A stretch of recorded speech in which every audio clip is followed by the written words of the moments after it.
Hi, my friends. So today I want to talk about engaging in thoughtful work again in the brain rewiring journey. So I read a great post. This was a few weeks ago, and it was by, I think, Powerhouse Women. And it said, "You're not afraid of failure. You're afraid of the judgment, resentment, and responsibility that it brings." While that is very true, I totally agree. I'm going to go deeper with this. So one, it's not your fault.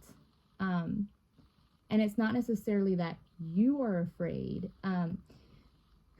Your nervous system has a certain capacity for handling things.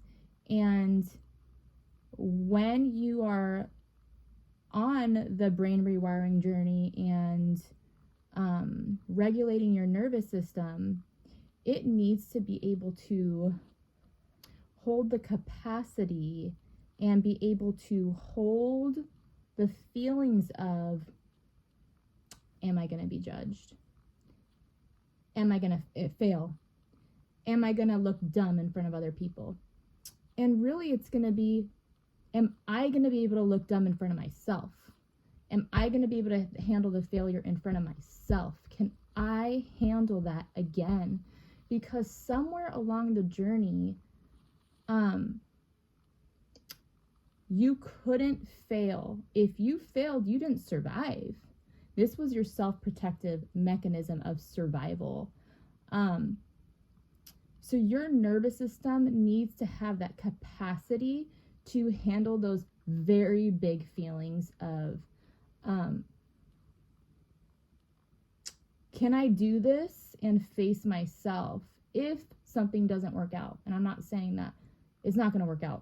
I'm saying you're going to need to be able to have that, hold that space in the nervous system for those big feelings again, because, you need to have a certain amount of nervous system regulation to be able to handle work.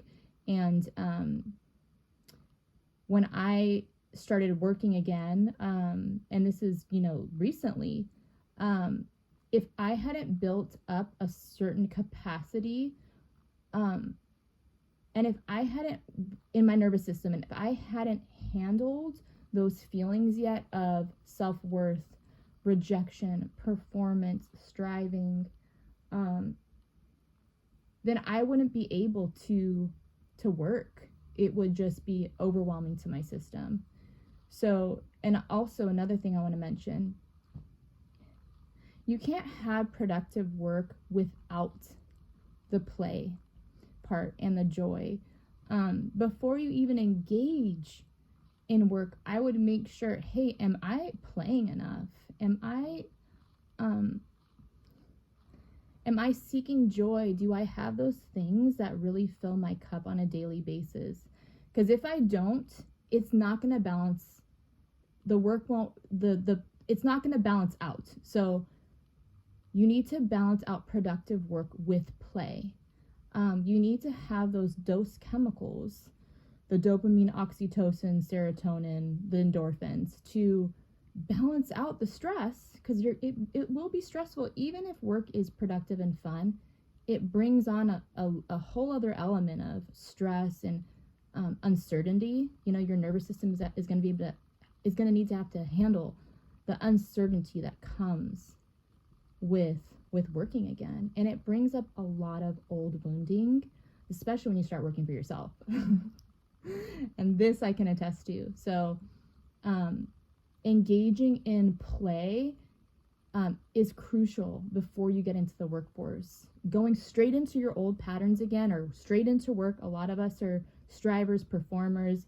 We've performed at a very high level before. A lot of us are athletes that end up having this limbic injury. A lot of us are perfectionists. And if you're not able to find joy and embody joy, you're going to have a hard time. You might crash a lot. You might just be really irritable and exhausted because your body needs to have fun. So those are just some things I wanted to share on just getting back to the workforce and making sure that you cultivate that joy, making sure that your nervous system is there, that you have that capacity to to work again, and you will get there. Sometimes it just takes a little bit of time. So be patient with yourself, give yourself lots of grace and love. And if this video is helpful for you, please like it, share it, and subscribe to my channel. And I love you guys. Have a great day.